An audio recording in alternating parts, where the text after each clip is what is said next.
Guys question ध्यान से समझना, ध्यान से, बहुत ध्यान से। क्वेश्चन है कि एक कंडक्टर है, ये कंडक्टर है जिसका रेडियस r है, जिसपे चार्ज 2q दे दिया, और लार्ज सेपरेशन पे एक और सॉलिड कंडक्टर ले लिया, स्फेरिकल कंडक्टर जिसका रेडियस 2r है, इस पे चार्ज 2q है। ये सेपरेशन लार्ज होना चाहिए। कई बार क्वेश्चनों में ये लार्ज नहीं दिया होता तो वो क्वेश्चन टेक्निकली गलत है। और फिर मैंने एक वायर लिया और उससे इन दोनों को कर दिया कनेक्ट कर दोगे तो इसमें चार्ज फ्लो कर जाएगा। और कैसे फ्लो करेगा? जब तक पोटेंशियल डिफरेंस जीरो ना हो जाए या पोटेंशियल इक्वल ना हो जाए। कब तक चार्ज फ्लो करेगा? जब तक पोटेंशियल सेम ना हो जाए। तो let the final charge be x and इस पे final charge be 4q minus x। अब यहां पर ये x को मैं यूनिफॉर्म मान सकता हूं। तुम कहोगे यूनिफॉर्म क्यों मानोगे? उसका भी तो इन्फ्लुएंस आएगा। मैंने कहा तभी लार्ज सेपरेशन दिया है कि तुम फाइनल चार्ज x मानो तो तुम ये मान सकते हो ये x कैसा है? यूनिफॉर्म है। और ये 4q माइनस x भी कैसा है? यूनिफॉर्म है। हाँ या ना? अब यहां पॉइंट A का पोटेंशियल लिख सकते हैं। ये कितना हो जाएगा? k x by r। हाँ, क्योंकि कौन सा रिजल्ट लगा? शेल का सरफेस वाला। और दूसरे का पोटेंशियल कितना हो जाएगा? k 4q minus x by infinity. हाँ,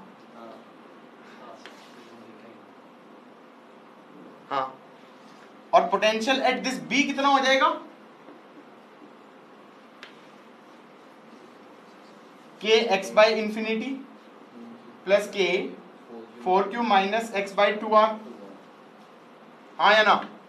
कितना आ गया? x is 4q minus x by 2, x आ गया 4q बाय 3। सो क्या मैं कह सकता हूं इस पे फाइनल चार्ज हो जाएगा 4q बाय 3। कितना हो जाएगा इस पे? 4q bye 3। इस पे कितना हो जाएगा? 4q minus 4q bye 3, that's 8q bye 3। मैं तुम्हें ये बता दूं क्योंकि मैंने अभी रिसेंटली ही ये क्वेश्चन देखा and that question I don't know, मतलब तुम्हारे पेपर में आया था या किसके में आया था, या किसी कोचिंग के पेपर में आया था, डोंट रिमेंबर। उसमें ये एग्जैक्टली सेम क्वेश्चन दिया। उसने कहा कि एक पे चार्ज q दे दिया, दूसरे पे चार्ज q दे दिया, एक का रेडियस r है, एक का 2r है, दोनों को टच करके सेपरेट कर दिया। What are the charges on each? मैंने कहा डैम इट, पागल हो गया है। हाँ, तुम्हारे में आया था ये। हाँ, तो that is a wrong question. It should be, they should be in at a large separation and then they should be connected. क्योंकि टच करोगे तो यूनिफॉर्म भी नहीं मान सकते, और यूनिफॉर्म नहीं मान सकते तो पोटेंशियल नहीं पता उस पॉइंट का। हाँ, तो that is a wrong question. तो they are technically solved in this way, assuming it to be at large separation. ऐसे ही, क्योंकि वैसे तो सॉल्व हो ही नहीं सकता। देखो, वो आइडेंटिकल में सॉल्व हो सकता है क्योंकि आइडेंटिकल स्फीयर ले लेता और एक पे बोल देता सपोज 2q है, और एक पे बोल देता आइडेंटिकल पे सपोज से 4q है, और अब ये टच कर दे तो मैं कहूंगा इक्वली डिस्ट्रीब्यूट हो जाएंगे, तो 3q हो जाएगा। लेकिन अगर कोई ये कह दे कि एक r का है एक 2r का है, और अब टच कर दूं मैं 2q और 4q लेके या 3q लेके, तो अब मैं कुछ नहीं बोल सकता ना। मैं इस पे x बोल भी दूं तो इस पे 4q माइनस x बोलूंगा, सॉरी 4 नहीं 5q माइनस x बोलूंगा। अब यहां का पोटेंशियल सेम करूंगा तो इसका पोटेंशियल इसके कारण भी है, इसके कारण भी है। अब तुम कहोगे लिख दो। मैंने कहा पहली बात तो फिर ये वाला टर्म भी गलत हो जाएगी, हाँ या ना? और दूसरा, हाँ, मान लिखना चाहो इसको x बोलोगे तो क्या बोलोगे? आगे potential k x by r plus k 5q minus x by 2r। और दूसरे पे क्या कहोगे? k 5q minus x by 2r इसके x by r। Bullshit answer आ रहा है, नहीं आ रहा है? मतलब इसका मतलब तुम क्या कर रहे हो? टेक्निकली यही कर रहे हो कि इसका पोटेंशियल दूसरे का जीरो कर रहे हो। और दूसरी चीज ये कर भी नहीं सकते क्योंकि this bloody x is not uniform. तो वो क्वेश्चन उनको क्या कहते हैं? गलत क्वेश्चन है। क्या है वो? गलत क्वेश्चन है। वो लार्ज सेपरेशन के बिना सॉल्व नहीं होने, और कर दे देते हैं, ठीक है। और यूनिफॉर्म भी मान रहे हो, x को यूनिफॉर्म मान रहे हो और 4q माइनस एक्स को यूनिफॉर्म मान रहे हो। अच्छा, जब भी हमारा, इसका मतलब एक और समझ में आया, कंडक्टर्स को कनेक्ट करते हैं तो चार्ज फ्लो करता है जब तक पोटेंशियल सेम ना हो जाए। अच्छा, जब भी चार्ज फ्लो करता है, जब भी चार्ज फ्लो करता है, कैन आई से हीट जनरेट होता है। जब भी हीट जनरेट होता है, can I find the heat generated. कैसे? मैंने कहा ये लार्ज सेपरेशन पे है, सुनो सुनो, ये यूनिवर्स है, तो कैन आई से heat generated is loss in energy stored in universe.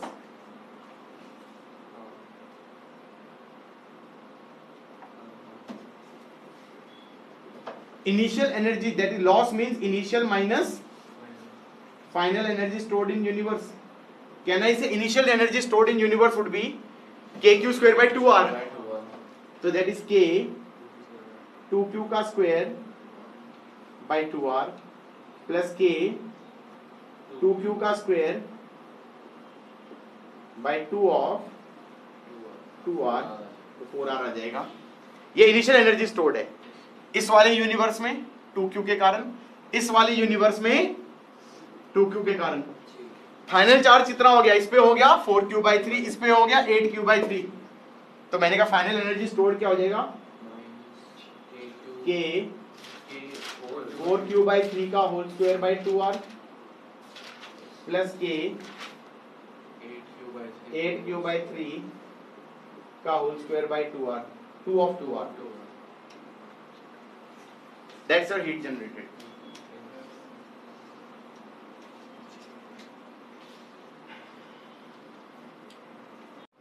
So guys, question क्या है? तीन कंडक्टिंग थिन कंडक्टिंग शेल हैं, अंदर वाले पे चार्ज 2q है, बीच वाले पे -q है, सबसे बाहर वाले पे 3q है।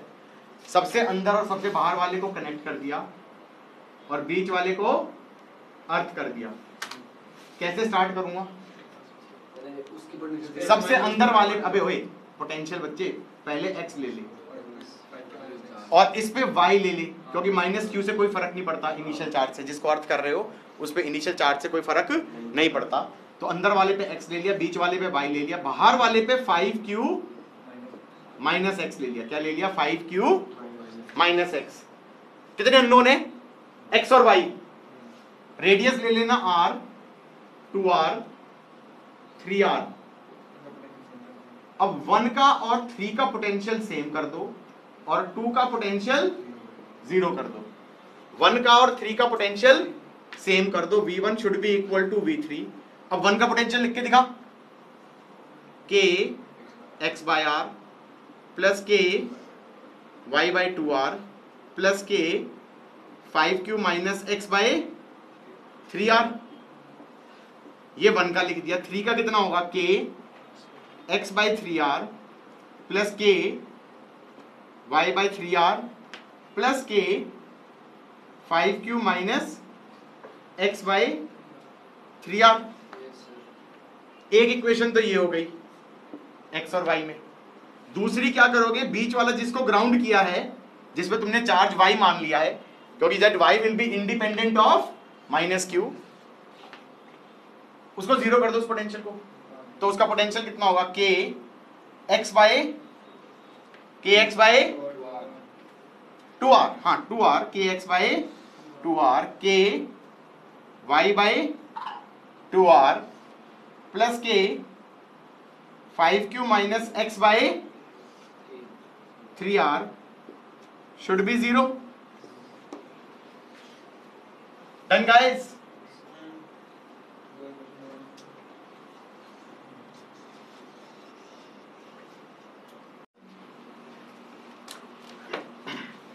देखो ऐसा है, पिछली बार मैंने ये क्वेश्चन करवाया था। थिक कंडक्टिंग शेल होता है, अंदर का रेडियस r1 है, बाहर का रेडियस r2 है, एंड ये कौन सा केस था?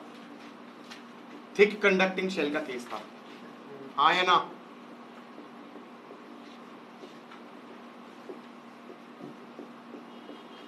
सेंटर पे मैंने चार्ज रखा था Q1 और शेल को दे दिया था Q2।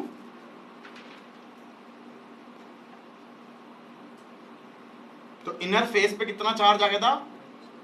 -Q1। यूनिफॉर्म आया था। किस बेसिस पे यूनिफॉर्म बोला था? मैंने यहां पर एक गॉसियन सरफेस बनाई थी और मैंने कहा था इस गॉसियन सरफेस पे हर जगह E 0 होगा, इलेक्ट्रिक फील्ड 0 होगी, तो E डॉट dA का इंटीग्रल में फ्लक्स 0 हो जाएगी। फ्लक्स 0 हो जाएगी तो चार्ज एनक्लोज 0 हो जाएगा, हाँ या ना? पक्का? और फिर मैंने कहा था बाहर आ जाएगा Q1 प्लस Q2, हाँ या ना? अब क्वेश्चन डिफरेंट है। अब क्वेश्चन डिफरेंट ये है कि सेंटर से x डिस्टेंस पे Q1 रख दिया, सेंटर से x डिस्टेंस पे Q1 रख दिया, तो क्या मैं कह सकता हूं अंदर वाले फेस पे -Q1 आना चाहिए, लेकिन यूनिफॉर्म नहीं आएगा, नॉन यूनिफॉर्म आएगा। यहां पर ज्यादा नेगेटिव आ जाएगा, यहां पर कम नेगेटिव आ जाएगा। ओवरऑल कितना होना चाहिए? -Q1। अंदर फील्ड लाइंस कैसे होनी चाहिए? पॉजिटिव से नेगेटिव, पॉजिटिव से नेगेटिव, और कंडक्टर पे they are perpendicular to the surface, conductor पे they are perpendicular to the surface, तो वो ऐसे फील्ड लाइंस होंगी।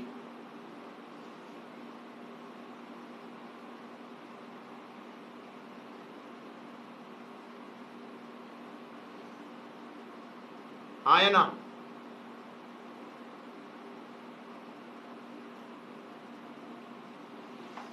तो अंदर नॉन यूनिफॉर्म डिस्ट्रीब्यूशन, अंदर क्या है? नॉन यूनिफॉर्म डिस्ट्रीब्यूशन है। और बाहर जो Q1 प्लस Q2 आएगा वो लग तो ऐसा रहा है कि जैसे नॉन यूनिफॉर्म होना चाहिए, हवा में चालू नहीं होती है, प्लस Q1 से चालू होंगी, उससे डॉट से, हाँ, टच करके प्लस Q1 से निकलेंगी, -Q1 तक जाएंगी, नेगेटिव तक। हवा से नहीं चालू हो रही, यहां से निकल रही है, पॉजिटिव चार्ज से निकलती हैं फील्ड लाइंस। तो electric field lines originate from positive charge, they and on negative charge. Magnetic field lines होती हैं जो कि क्या बनाती है? क्लोज लूप्स बनाती हैं।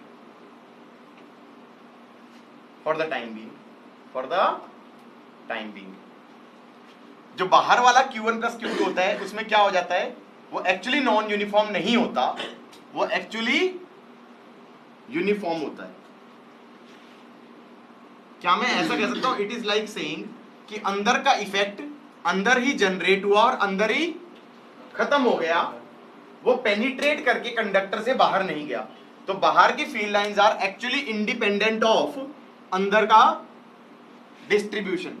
बाहर की field lines are technically independent of अंदर का डिस्ट्रीब्यूशन, हाँ या ना? ये तुम्हें रटना है। There is no proof. I am not proving anything. I am not proving anything. I am simply stating a fact कि अंदर का इफेक्ट अंदर चालू हुआ, अंदर ही खत्म हो गया। तो कैविटी के अंदर अगर कोई चार्ज रखा, अंदर नेगेटिव Q1 आया तो अंदर नॉन यूनिफॉर्म हुआ, लेकिन बाहर वाले को कुछ पता नहीं चलेगा कि अंदर क्या हुआ।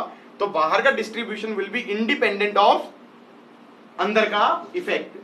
तो बाहर का कैसा हो जाएगा? यूनिफॉर्म हो जाएगा। अब क्वेश्चन में क्या क्या पूछ सकता है ये?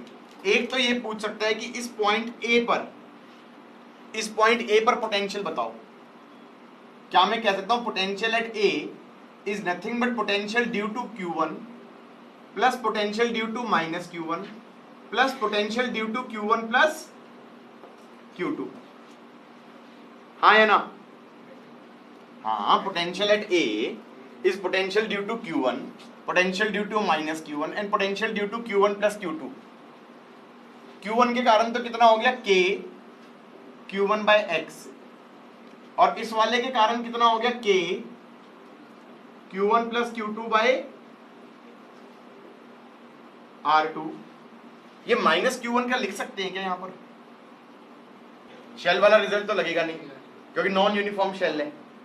कोई और रिजल्ट लग सकता है? इक्विडिस्टेंट वाला रिजल्ट लग जाएगा क्योंकि every point charge is at same distance R1 पे। तो इक्विडिस्टेंट से कह सकते हो this should be K summation of dq upon R1, this will be K minus Q1 by R1।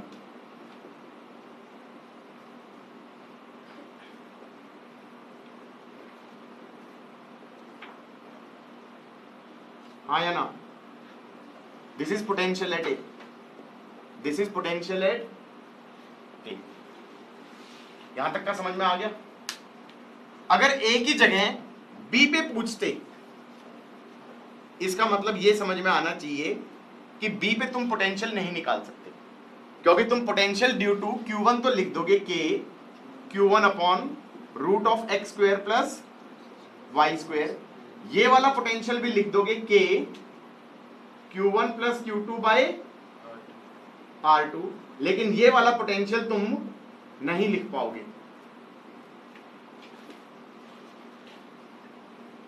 समझ में आ गया? नहीं, इस बार नहीं तो सही में नहीं लिख पाओगे। Any idea about field at ए?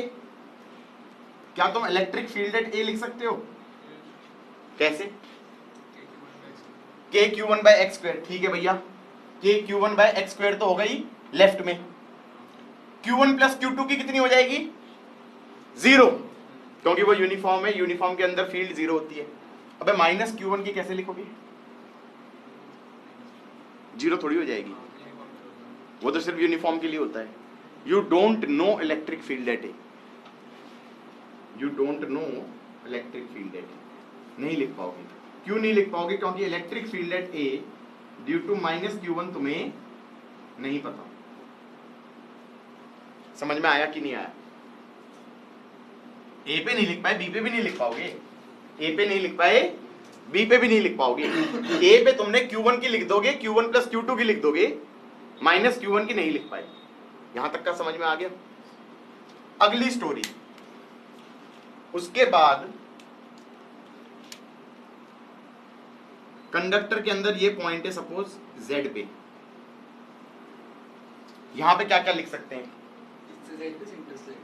इससे Z पे, इससे Z पे इलेक्ट्रिक फील्ड Q1 की लिख सकते हो के Q1 बाय Z स्क्वायर, और Q1 प्लस Q2 की कितनी हो जाएगी यहां पर इलेक्ट्रिक फील्ड?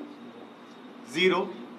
क्यों? क्योंकि यूनिफॉर्म के अंदर है वो पॉइंट, और यूनिफॉर्म के कारण अंदर 0 होती है, और ये पॉइंट कंडक्टर के अंदर भी है। तो तुम कहोगे माइनस Q1 की क्या होनी चाहिए? के Q1 बाय Z स्क्वायर। ये किसकी है? Electric field due to minus Q1। क्यों? क्योंकि नेट 0 होनी चाहिए, क्योंकि नेट 0 होनी चाहिए। हाँ या ना? तो इनडायरेक्टली तुम, और देखो ये नॉन यूनिफॉर्म डिस्ट्रीब्यूशन है माइनस Q1, देखो क्यों है? क्योंकि यहां पर इसकी तो के Q1 बाय Z स्क्वायर है, और यूनिफॉर्म होता था तो उसकी क्या होनी चाहिए थी? के Q1 x प्लस Z का होल स्क्वायर। वो तो नहीं है ना, के Q1 बाय Z स्क्वायर है उल्टी डायरेक्शन में, इसका मतलब अंदर वाला नॉन यूनिफॉर्म है, अंदर वाला यूनिफॉर्म नहीं है। ये समझ में आया कि नहीं आया? अब क्वेश्चन बनता है, यहां पर तुम इसका मतलब फील्ड लिख सकते हो माइनस Q1 की, नेट भी लिख सकते हो, नेट तो 0 है, और Q1 प्लस Q2 की भी लिख सकते हो, दैट इज ऑल्सो 0। क्या तुम यहां का पोटेंशियल लिख सकते हो? पोटेंशियल V, तुम कहोगे यहां का पोटेंशियल तो होना चाहिए कि Q1 by Z plus potential due to minus Q1 plus k Q1 plus Q2 bye R2, यही तो होना चाहिए। लेकिन तुम potential due to minus Q1 नहीं बता सकते। हाँ, कैसे बताओगे? माइनस Q1 में शेल वाला रिजल्ट तो लगेगा नहीं। के Q1 बाय एक्स, के माइनस Q1 बाय डिस्टेंस तो R तो लिख नहीं सकते, पूरे उसका पता है होना चाहिए। क्यों? नहीं, अब उसके पीछे लॉजिक था, उसके पीछे लॉजिक था, तुमने लॉजिक नहीं बताया। हमने लॉजिक एक्चुअली लिख सकते हैं। कैसे लिख सकते हैं? हम एक काम करते हैं, ये ऐसे था ना, ये ऐसे था, यहां पर Q1 था, यहां पर नॉन यूनिफॉर्म माइनस Q1 था, बाहर का यूनिफॉर्म Q1 प्लस Q2 था। अब लॉजिक ये बना रहा हूं मैं, अजीब सी बात बोल रहा हूं मैं, कह रहा हूं सेंटर से R डिस्टेंस पे नेट इलेक्ट्रिक फील्ड किसकी होनी चाहिए? तुम कहोगे तीनों की होनी चाहिए, तीनों की होनी चाहिए। एक्चुअली नेट इलेक्ट्रिक फील्ड सिर्फ हो जाती है K Q1 plus Q2 by small r square. ये थोड़ा सा अजीब सी बात बोली है। ये चीज मैंने क्या बोली, मैंने कहा Q1 और माइनस Q1 की फील्ड यहां पे कटनी चाहिए थी। मैंने कहा वो अकेले यहां पर नहीं कटती, वो बाहर भी कट जाती है। वो बाहर क्या इन्फिनिटी तक सब जगह कट रही होती है, बस वो कैविटी में ही पैदा हुई और कैविटी में ही खत्म हो गई। तो जो हमारी Q1 प्लस Q1 और माइनस Q1 की फील्ड है वो इस रीजन में तो कट ही रही है, बाहर भी कट रही है। वो क्योंकि बाहर भी कट रही है इसीलिए बाहर का डिस्ट्रीब्यूशन यूनिफॉर्म आया था, क्योंकि उसको फर्क ही नहीं पड़ा, उसको फर्क ही नहीं पड़ा कि अंदर क्या हो रहा है। हाँ या ना? इसका मतलब this electric field is not only due to Q1 plus Q2, this is also due to Q1 minus Q1 and Q1 plus Q2. This is actually net electric field. This is actually your net electric field. अगर ये तुम्हारी net electric field है तो मैं अगर E dot dr का integral करूं, infinity तक चला जाऊं, तो क्या मैं कह सकता हूं यहां का potential net will be K Q1 plus Q2 by R। E dot dr का इंटीग्रल वो क्या हो जाएगा, K Q1 plus Q2 by R square dr cos 0 integral from R से इंफिनिटी। तो ये पोटेंशियल नेट क्या बन जाएगा, K Q1 plus Q2 by R। इसका मतलब बाहर वाले रीजन में पोटेंशियल की डेफिनेशन क्या आ रही है, net potential is K Q1 plus Q2 by R। तो क्या मैं कह सकता हूं सरफेस का पोटेंशियल कितना होना चाहिए, K Q1 plus Q2 by R2। इसका मतलब ये नेट पोटेंशियल होना चाहिए K Q1 plus Q2 by R2। यहां का था लेकिन ये तो सरफेस का बोला ना, मैंने कहा कंडक्टर है, कंडक्टर में जो सरफेस का होगा वही इस पॉइंट का भी होगा। तो नेट पोटेंशियल सरफेस पे हो जाएगा K Q1 plus Q2 by R2। तो यहां पर भी नेट हो जाना चाहिए K Q1 plus Q2 by R2। और इससे ये शिक्षा मिली कि potential due to minus Q1 is minus K Q1 by Z। ये किस चीज का पोटेंशियल निकाल दिया मैंने माइनस Q1 का पोटेंशियल निकाल दिया इस पॉइंट पे, ना कि Q1 और माइनस Q1 की फील्ड कट रही है। यहां पर टेक्निकली क्या हो रहा है, उन दोनों का पोटेंशियल भी कट रहा है। लॉजिक समझ में आया कि नहीं आया? रूट आसान था भाई। इस पूरे क्वेश्चन को बहुत ध्यान से समझो, इस पे बस ये एक क्वेश्चन कराऊंगा, खत्म कर दूंगा। इसमें सारे कंसेप्ट इलस्ट्रेटेड है। क्या क्या कंसेप्ट थे, अंदर का इफेक्ट बाहर नहीं जाएगा, अंदर का नॉन यूनिफॉर्म होगा, बाहर का फिर यूनिफॉर्म होगा, क्योंकि पेनिट्रेट करके अंदर का इफेक्ट बाहर जाना ही नहीं है। हाँ या ना? बाहर का इंडिपेंडेंट हो जाएगा। फिर बाहर जो नेट फील्ड होगी वो ना कि सिर्फ क्या बोलते हैं, वो जो नेट फील्ड होगी वो सिर्फ बाहर वाले की ही हो जाएगी, क्योंकि अंदर का इफेक्ट उस पॉइंट पे भी कट रहा होगा। हाँ या ना? That was the whole concept. अगली चीज, मान लो मेरे पास कंडक्टर है, ये कोई कैविटी है, कंडक्टर विदा, ये कंडक्टर है, ये कैविटी है, और इसको किसी एक्सटर्नल फील्ड में रख दिया, इसको किसी एक्सटर्नल फील्ड में रख दिया मैंने। गाइस अगर मैं इसको किसी एक्सटर्नल फील्ड में रख दूं तो फील ये आ रही है मुझे कि यहां कुछ नेगेटिव चार्ज इंड्यूस होना चाहिए। अब ज्यादा समझ में आया नहीं, मैंने कहा शायद यहां कुछ नेगेटिव होना चाहिए, तो शायद यहां कुछ पॉजिटिव होना चाहिए। मान लिया कितना, Q1। फिर मैंने कहा कि गॉसियन सरफेस बना दूं मैं। अगर क्या मैं कह सकता हूं ये गॉसियन सरफेस क्लोज्ड एरिया अंदर ही अंदर है, अगर ये अंदर ही अंदर है तो अंदर फील्ड जीरो है, E जीरो है, E जीरो है तो फ्लक्स जीरो है, फ्लक्स जीरो है तो चार्ज एनक्लोज जीरो होगा, चार्ज एनक्लोज जीरो होगा। तो इसके सरफेस पे तुमने प्लस Q1 माना तो फिर माइनस Q1 भी मानना पड़ेगा। फिर फील्ड लाइंस क्या होती हैं, पॉजिटिव से नेगेटिव। तो फील्ड लाइंस कैसे होनी चाहिए, पॉजिटिव से नेगेटिव। हाँ या ना? परपेंडिकुलर, पॉजिटिव से नेगेटिव। तो अंदर फील्ड लाइंस कुछ ऐसे हो जानी चाहिए कैविटी के अंदर। अच्छा अगर ये न्यूट्रल होता, अगर ये न्यूट्रल कंडक्टर होता तो अंदर तो चार्ज एनक्लोज 0 हो ही गया, तो यहां पर अगर -Q2 है तो यहां पर कुछ नॉन यूनिफॉर्मली +Q2 भी आना चाहिए था। यहां तक की बात समझ में आई या नहीं आई? अब मैंने सोचा ये दो पॉइंट उठा लेते हैं, M और N। तो क्या मैं कह सकता हूं Vm minus Vn is summation of E dot dr in going from M to N। अब किसी भी पाथ के अलोंग जा सकते थे, किसी भी पाथ के अलोंग जा सकते हैं, कहां से कहां? M से N, क्योंकि कंजर्वेटिव फील्ड होती है। तो हमने ये कहा M से N चला गया इस पाथ के अलोंग, ये किसके अलोंग गया? मैं फील्ड लाइन के अलोंग। फील्ड लाइन के अलोंग चलोगे तो पोटेंशियल क्या होना चाहिए? E dr cos 0 that is E magnitude dr magnitude cos 0 का summation E1 dr1 E2 dr2 E3 dr3, this should be greater than 0, positive. इससे मैंने कंक्लूड कर दिया Vm should be greater than Vn, M is at higher potential than N। अब मैंने कहा एक और पाथ ले लेते हैं कंडक्टर के अंदर ही अंदर, कंडक्टर के अंदर ही अंदर। उस पाथ पे भी मैं E डॉट dr कर सकता था। Vm minus Vn is green वाले पाथ पे E डॉट dr। क्या मैं ये कह सकता हूं कि ये चीज 0 आएगी? क्योंकि हर जगह कंडक्टर में फील्ड क्या है? 0। क्या मैं कह सकता हूं इससे कॉन्ट्रडिक्शन आ गया?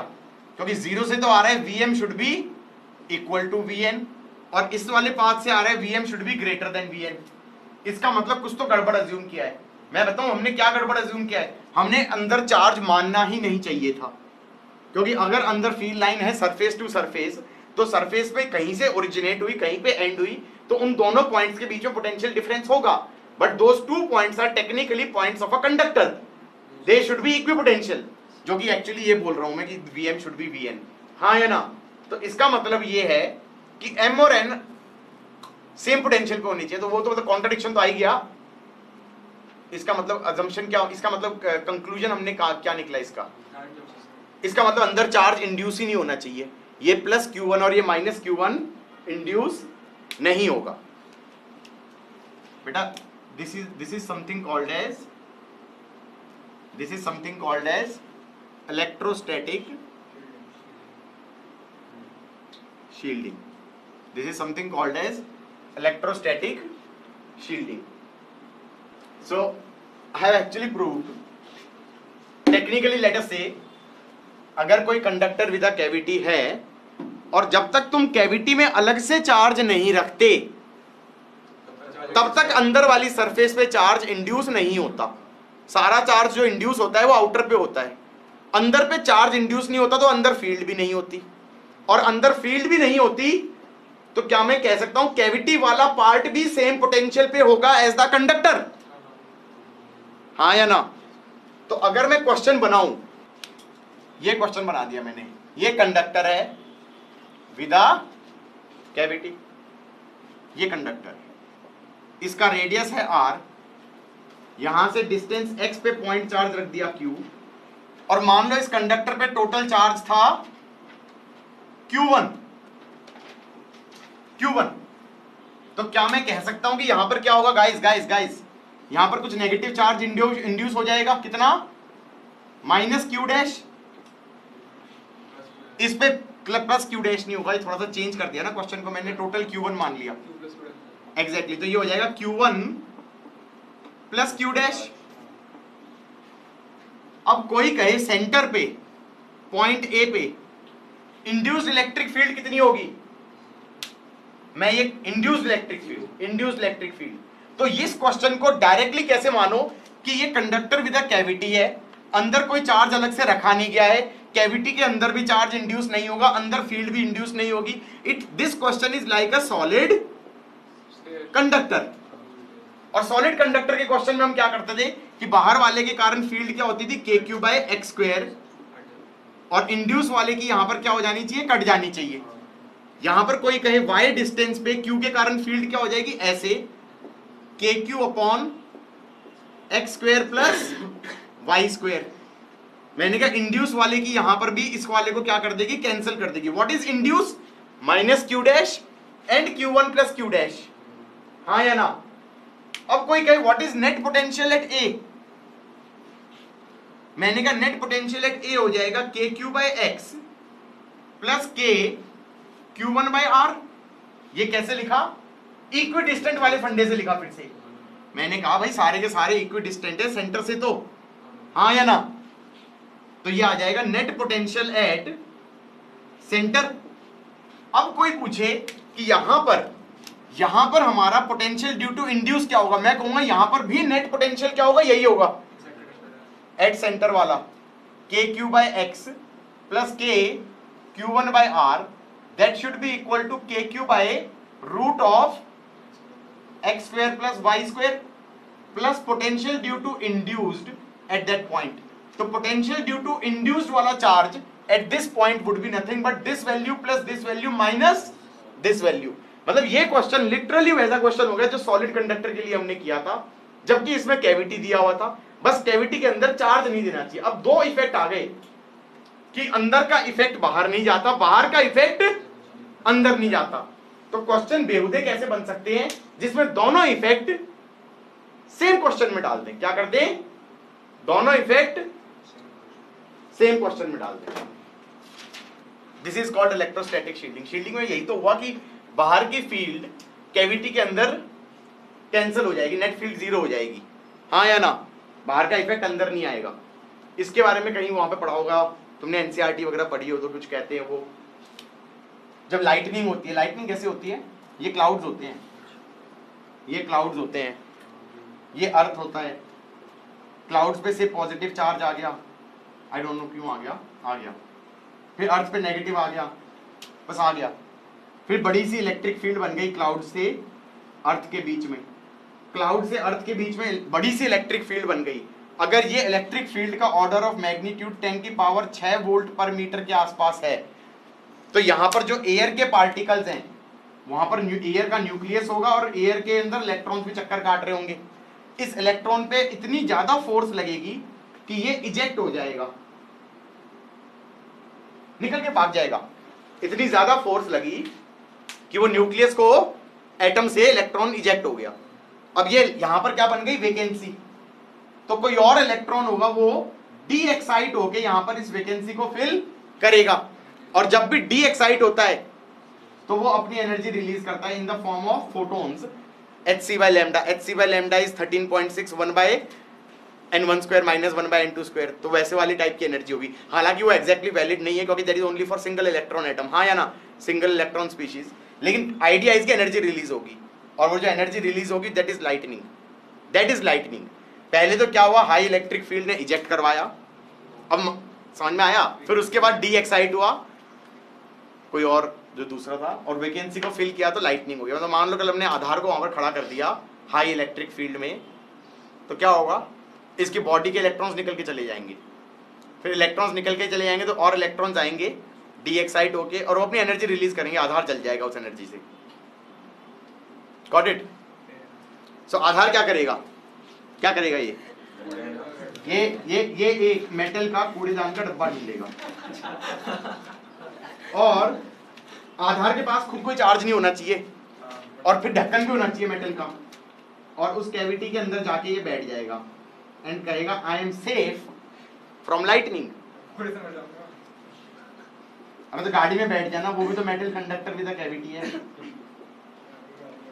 जो हार्ड डिस्क होती है, देखा वो मेटल की एक पन्नी में रैप्ड होती है, क्यों होती है, शील्डिंग।